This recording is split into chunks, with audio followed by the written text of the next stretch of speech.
Assalamualaikum warahmatullahi wabarakatuh. Perkenalkan, saya Rinis Maharani Effendi. Pada kesempatan kali ini, saya akan mempresentasikan rencana bisnis dengan judul Buah MD, Usaha Buah Segar dan Olahan Modern. Visi usaha ini adalah menjadi penyedia buah segar dan olahan sehat yang terpercaya dan terjangkau bagi masyarakat. Sedangkan misi kami adalah mengembangkan usaha keluarga tradisional menjadi bisnis modern dengan produk inovatif, pemasaran digital, dan pelayanan terbaik. Dan di bisnis ini kita mempunyai tim manajemen dengan diantaranya ada Babeh sebagai manajer operasional, kedua ada Mama sebagai kasir, yang ketiga ada saya sendiri sebagai manajer pemasaran, dan yang terakhir ada adik saya sebagai tim produksi.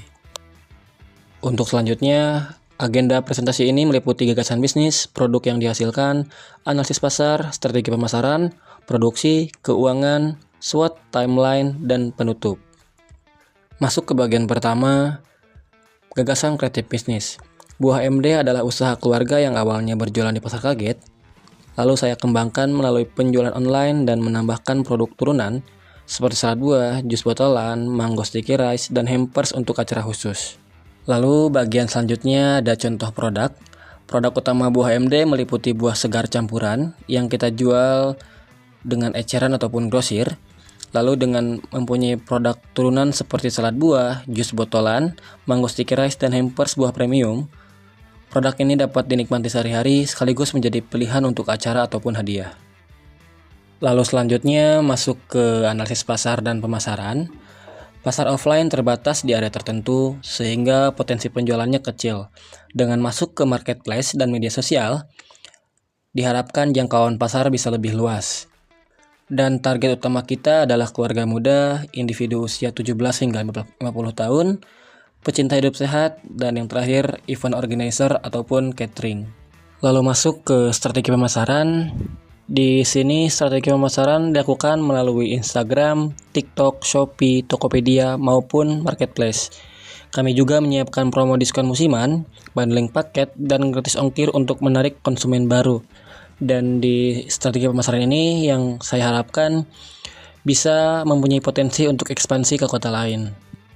Dan di bagian proses produksi, buah diperoleh langsung dari petani lokal ataupun pasar induk, lalu disortir untuk kualitas terbaik. Dengan produk turunan diolah dengan higienis, dikemas menggunakan kemasan food grade, dan segera didistribusikan ke konsumen. Selanjutnya, rencana pengembangan produksi terbagi menjadi 4. Yang pertama, strategi pemasaran.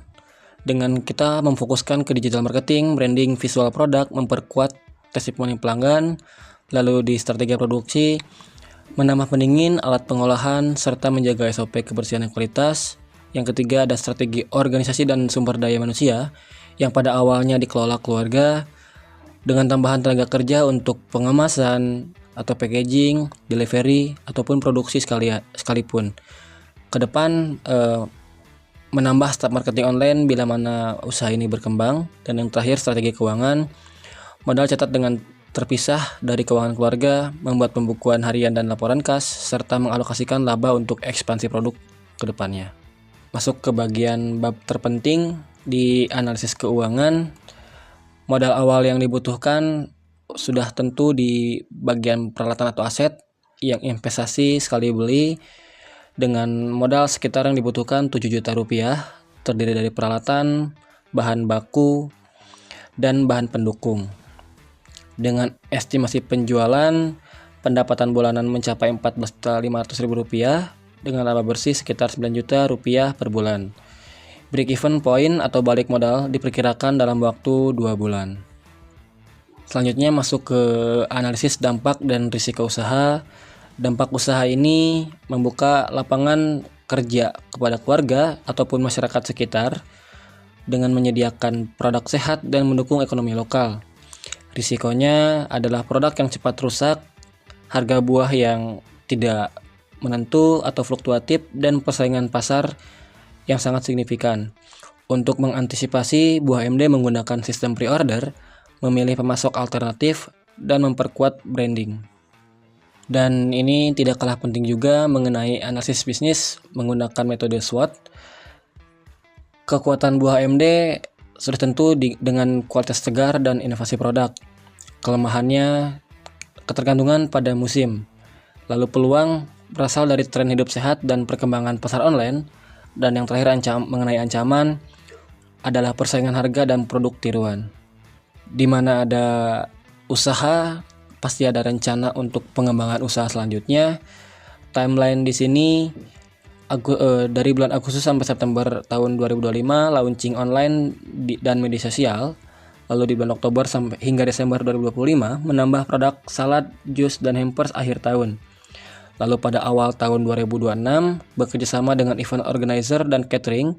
Lalu di akhir 2006 ekspansi hampers premium dan membuka kios distribusi. Dan diharapkan usaha ini bisa terus berkembang untuk kedepannya.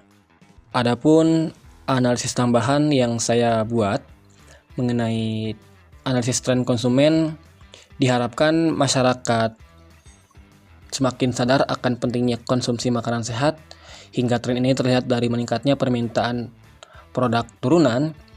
Lalu hal ini membuka peluang besar bagi Buah MD untuk terus berinovasi dalam menghadirkan produk yang sesuai gaya hidup sehat. Dengan diferensiasi produk, Buah MD tidak hanya menjual buah segar seperti penjual lapak tradisional, tetapi juga menawarkan produk turunan. Diferensiasi ini menjadi nilai tambah agar usaha tidak mudah tersaingi.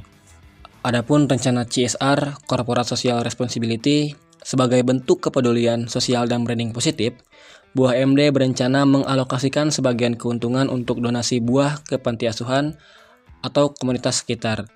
Kegiatan ini sekaligus memperkuat citra perusahaan di mata konsumen ataupun masyarakat. Sebagai penutup daripada rencana bisnis ini, Buah MD hadir untuk mengembangkan usaha keluarga tradisional menjadi bisnis modern yang berdaya saing. Dengan inovasi produk, strategi pemasaran digital, dan rencana keuangan yang matang, Buah MD diharapkan mampu memberi keuntungan finansial sekaligus manfaat sosial. Sekian presentasi dari saya yang bisa saya sampaikan. Bila mana ada kurangnya mohon dimaafkan. Terima kasih. Wassalamualaikum warahmatullahi wabarakatuh.